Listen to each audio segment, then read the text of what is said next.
California, early 1941. The desert heat ripples off the runway. At Muroc Field, a test pilot's graveyard dressed as a proving ground. Silver fighter, the Lockheed P-38 Lightning, waits at the end of the strip. Twin engines gleam under the morning sun, the air shimmering with promise. In the control tower, young engineers lean forward, clipboards trembling in their hands. On the radio, a calm voice. Lightning 1, ready for high-speed dive test. Beginning run. The pilot pushes the throttle. The twin Allisons roar like thunder. The plane climbs until it vanishes against the glare. At 30,000 feet, he tips the nose down. The Lightning dives clean, elegant, deadly fast. 300 miles per hour, 350, 400. Then silence. The radio crackles. Controls stiffening. Controls locked. The engineer in the tower pales. Pull up, but the pilot can't. The stick won't move. The air around the Lightning thickens like invisible concrete. The wings shudder. Vibrates. And the altimeter spins down like a falling clock. The last thing anyone sees is a glint of silver smashing into the desert floor. The explosion echoes across miles of sand. Smoke rises into a perfect blue sky. In the control tower, Clarence Kelly. Johnson, only 31 years old, doesn't speak. The others whisper, "Another one.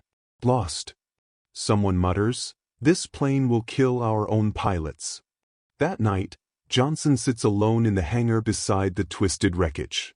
The P-38 had been his vision. America's first high-altitude long-range interceptor. It was supposed to outrun everything in the sky. Instead it was killing the men who flew it. He lights a cigarette. Staring at the scorched aluminum, a mechanic approaches carefully. Orders are coming from Washington. They might shut us down. Johnson exhales smoke and whispers, "They can't shut down physics." The mechanic frowns. "You mean the controls freezing up?" Johnson nods. "Compressibility. Air turns solid at those speeds. The wall before we even saw it." He takes out a small notebook, flipping through pages of sketches, wing flaps, airflow diagrams, strange curves and numbers. He circles one idea in red. Dive recovery flaps experimental. To the Army, it's madness. The P-38 is already considered a widowmaker. Engineers are quitting the project. But Johnson sees something the others don't. He tells his team the next morning, "We're not scrapping her. We're teaching her to fly faster than fear." An older engineer scoffs. "You're talking about defying the laws of physics." Johnson replies, "No, I'm talking about understanding them." In that moment, the legend of Kelly Johnson begins, not in triumph, but in failure, so total that it becomes the seed of reinvention. Narration tightens. The Army wrote off the P-38 as dangerous, but one civilian refused to accept death as a design flaw. His impossible idea would make the Lightning untouchable and turn America's deadliest mistake into its greatest weapon. As dawn breaks, over the hangar, Johnson sketches again, cigarette smoke curling over the paper. The words on the top of the page, "If it kills us, it's not the plane's fault. It's ours for not fixing it." The sound fades to a single engine starting up outside. Somewhere in the desert, another pilot climbs into another cockpit, praying that this time the Lightning will fly true. By the spring of 1942, the P-38 Lightning had a reputation, and not the one Lockheed had. Dream of pilots whispered its nickname in the barracks, the Widowmaker. The design was revolutionary. Twin booms, twin engines, and a cockpit pod that made it look more like a spacecraft than an airplane. But what looked like the future often ended in fire. Dive too steep, accelerate too long, and the plane froze solid. No control, no recovery, no second chance. Newspapers loved the drama. Experimental fighter claims another test pilot. The Army Air Forces grew uneasy. They had spent millions on the project, but the Lightning's performance came at a price. Too high to ignore. At Eglin Field in Florida, test pilot Tony Levier sat on the wing of his P-38, sweat streaking down his face. You can feel it, You pull back and the stick turns to stone. She's not a plane anymore. She's a bullet. To some generals, the solution was simple. Stop building them. Prep the project before it embarrassed the Air Corps. One colonel wrote bluntly in a report, "This design is fundamentally unsafe at high speed." But not everyone agreed. Among the engineers, a divide formed between those who feared what the Lightning could do and those who feared what would happen if they gave up on it. Kelly Johnson was in the second camp. He studied the crash reports and saw a pattern. The failures weren't random. They happened at the same speeds, the same altitudes, the same angles. Something invisible, something new was crushing the aircraft before pilots even realized it. "It's not the machine," he told his team one night, pacing the drafting room. "It's the air itself. We're flying into walls we can't see." His peers dismissed it as wishful thinking. "You can't fix air, Kelly," one of them laughed. "You can't out-engineer gravity." But Johnson wasn't trying to fix air. He wanted to control. He began sketching strange shapes on tracing paper, tiny flaps that would change the way air flowed around the wing at high speed. A safety valve for the sky. To his colleagues, it looked like nonsense. Extra drag, extra weight. To him, it looked like survival. Meanwhile, on the front lines, P-38 pilots in Europe and North Africa were learning to respect the Lightning's fury. It could outclimb and outturn almost anything in the air, but every man who flew it knew. If you dove too long, you were gambling your life. Ace, Lieutenant Warren Bod, summed it up best. The P-38 was a thoroughbred that tried to kill you if you didn't understand it.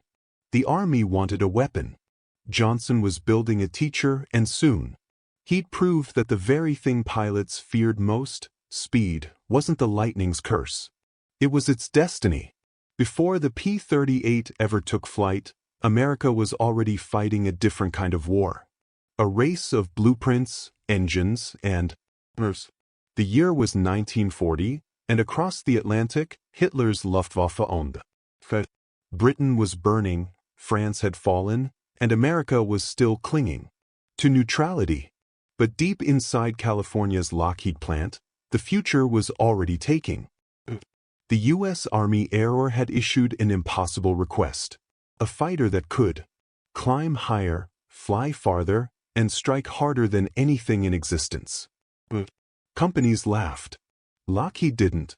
Inside a converted garage in Burbank, a small group of engineers led by Clarence Kelly Johnson began designing something the world had never seen. 2 engines. 4 reliability, turbo superchargers for power at altitude. A central pod for the pilot.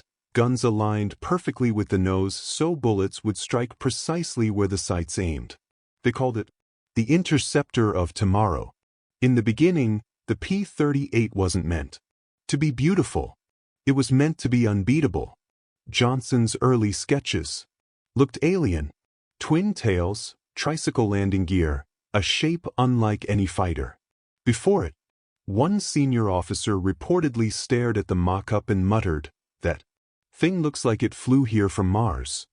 But what mattered wasn't looks. It was performance. And the Lightning delivered. In its first test flights, it shattered every record on the books. 400 miles per hour at altitude, unheard of for a piston-driven. When the Army saw the data, they ordered it into production immediately. By 1941, Lockheed's Burbank plant had become a temple of noise and innovation. Over 50,000 workers filled the floor. Men, women, engineers, and machinists working under floodlights through the night. Sparks flew. Rivet guns echoed and the smell of hot aluminum filled the air. Every P-38 that rolled off the line was a mechanical marvel and a ticking mystery. Because for all its power, the Lightning hid a secret flaw no one yet understood. During high-speed dives, something invisible happened. The air around the wings compressed faster than the aircraft could move through it. Pressure built unevenly, freezing control. Surfaces and pinning pilots in their seats. Johnson knew the risk, but he also knew the alternative. If we don't build faster airplanes, he told the Army, we'll lose the war before we even enter it. Forward, and the Lightning took to the skies just in time for America's entry into World War II. When Japanese planes struck Pearl Harbor, the U.S. needed speed, altitude, and range, and only the P-38 could deliver all three. To the public, the Lightning was America's futuristic. To the men who built it, it was still an experiment. And for the pilots, who would fly it into battle, it was a question with no guarantee of survival. By late 1942, the P-38 Lightning was no longer a prototype. It was a weapon of. In the skies over North Africa, a young lieutenant named Robin Olds tightened his harness, looked at the twin props spinning before him, and muttered, "All right, sweetheart. Let's see what you can do." The mission was simple: escort bombers over Tunisia and intercept German mess. But nothing in training had prepared the pilots for what they were about to face. At 25,000 feet, the air was thin and the sun sharp. The Lightning's engines purred like a promise. When radar picked up incoming German fighters, Olds pushed the throttles forward and the P-38 leapt ahead like a hunting cat. Then the battle began. Messerschmitt Bf-109s and Focke-Wulf 190s swarmed in from above, sharp and fast. But the Lightning didn't fight fair. It fought with speed. American pilots dove into the attack. The twin 50 caliber guns in the nose, spitting streams of fire. German pilots, used to slow-turning single-engine opponents, suddenly faced a predator that hit from high above, then vanished before they could react. In those first encounters, German radio chatter captured their disbelief. Zimmernflug, Moglish, 2 engines, impossible. But the Lightning had one flaw. When a pilot tried to dive too steeply chasing an enemy, the controls would lock up. The plane became a missile. In the chaos of combat, that flaw claimed lives as surely as enemy bullets. Lieutenant later recalled, "It wasn't the Germans that scared me. It was gravity." Back at base, reports poured in. The P-38 was both a miracle and a menace. Lightning fast, brutally armed, but dangerously unstable in a dive. The Army wanted results, not explanations. Lockheed's engineers wanted answers. Burbank, Kelly Johnson read those pilot reports with grim focus. The Lightning. Success on the battlefield meant nothing if it killed its own men. Every victory written in blood, he said quietly, is a design failure we haven't fixed yet. He ordered flight tests to replicate the dives that froze controls. Most pilots refused. One didn't. Test pilot Tony Levier. Levier climbed to 35,000 feet in a modified P-38 and dove until the speedometer blurred. At 420 miles per hour, the control stick turned to granite. The earth spun below him. He blacked out for a second, woke to see the ground rushing up. He fought the stick with every ounce of strength, barely leveling out in time to land with shaking hands. When he stepped out of the cockpit, he walked straight to Johnson's office and said, "You've got your data. Now fix this death trap." That night, Johnson didn't sleep. He pinned Levier's report above his drafting table and drew one phrase underlined twice. The pilot must always win the fight against the plane. It was a simple truth, but the solution would change the science of flight forever. For weeks, Kelly Johnson haunted the Lockheed plant like a man possessed. Read every crash report, every maintenance log, every test flight note. Each one told the same story. Control freeze, loss of lift, compression shock. Pilots weren't dying because they made mistakes. They were dying because Physics itself turned against them. Johnson called his senior engineers into the drafting room. The air becomes a wall at those speeds, he said, tapping the chalkboard. We're not fighting metal anymore. We're fighting sound. Was a radical thought. In 1943, the word compressibility was just entering the vocabulary of aviation. No one fully understood it, not even scientists at NASA. The problem was simple to describe and almost impossible to solve. As the P-38 dove toward Trensk speeds, the air pressure around the wings shifted so violently that the elevator, the one surface controlling pitch, simply stopped responding. The plane wasn't defective. It was too advanced for its own time. But Johnson refused to accept that the laws of physics would ground his aircraft.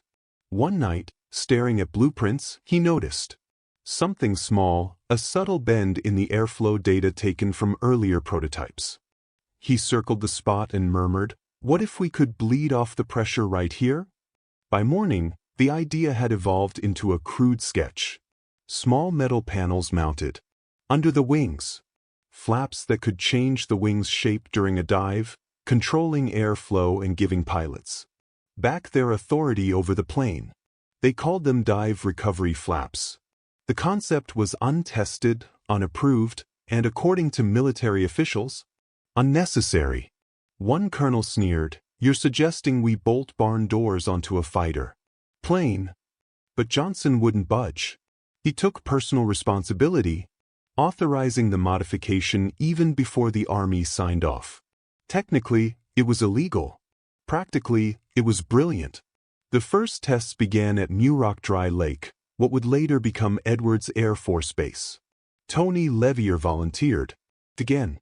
This time, the P-38 carried the strange new flaps on its underside like a set of metallic scars. The Lightning to 35,000 feet, rolled into a dive, and pushed past 450 miles per hour. The familiar vibration began, the air thickening, the control stick turning to stone. He flipped the new switch and then silence. The stick came alive again. The nose lifted. The plane obeyed. Levier pulled out smooth and steady, laughing into his oxygen mask. "Kelly, you mad genius." He radioed. "It works." When the test report reached Washington, it read like a miracle. Compressibility. Effects successfully mitigated. Control restored at high Mach. For the first time in aviation history, an aircraft had solved the sound barrier problem without breaking apart. The P-38 Lightning had gone from Widowmaker to world beater. Johnson's unapproved fix became official doctrine overnight. Factories scrambled to retrofit hundreds of Lightnings with dive flaps, saving untold numbers of pilots who might otherwise have died. It was more than an engineering triumph. It was proof of something deeper, that America's strength came not from obedience, but from the courage to break rules in service of survival. By mid-1944, the newly modified P-38 Lightnings roared back into Europe's skies, faster, deadlier, and now fully under the control of their pilots. The nickname Widowmaker began to fade, replaced by one whispered even among German aces. Der Doppelway, the twin-tailed devil. In Italy, Captain Jack Ilfrey led one of the first missions using the upgraded model. His orders were simple: escort B-17 bombers over enemy territory and clear the way for ground forces advancing toward Rome. But that morning, thick clouds rolled over the Alps and radio contact faded to static. When the formation broke through the cloud layer, the German Luftwaffe was waiting. Dozens of Me-109s glinting in the sunlight, descending like falcons. The P-38 spread out into combat formation, and for the first time, the odds didn't terrify them. First, throttles to the limit. In the old P-38, that maneuver would have been suicide, the controls freezing, the aircraft becoming a falling coffin. But this time, as he plunged past 25,000 feet, he flipped the new dive flap switch, the wings steadied, the nose obeyed. leveled just above the treetops and came up firing. The Lightning's nose-mounted guns, 450 caliber Brownings and a 20mm cannon, unleashed a storm of leads so precise that the first Me-109 disintegrated in midair before its pilot even saw him coming. Other Lightnings followed suit, streaking in from impossible angles, firing, climbing, then diving again. The German formation shattered. Pilots who had once laughed at America's clumsy twin-engine fighter now found themselves outflanked, outgunned, and outnumbered in the sky. Over the radio, an American voice crackled through laughter. They can't hide from the thunder and lightning. By the end of that day, the P-38 squadron claimed 12 confirmed kills without a single loss. Reports from bomber crews described the Lightnings as angels with fire in their wings. Word spread fast through Luftwaffe intelligence networks. German pilots began receiving briefings warning them to avoid combat with twin-boom fighters. One captured ace later told Allied interrogators, "When we saw that forked tail, we knew we were already dead." But for the men flying the P-38, the victory was bittersweet. Many of them had lost friends to the earlier compressibility problem. The new flaps couldn't bring those men back.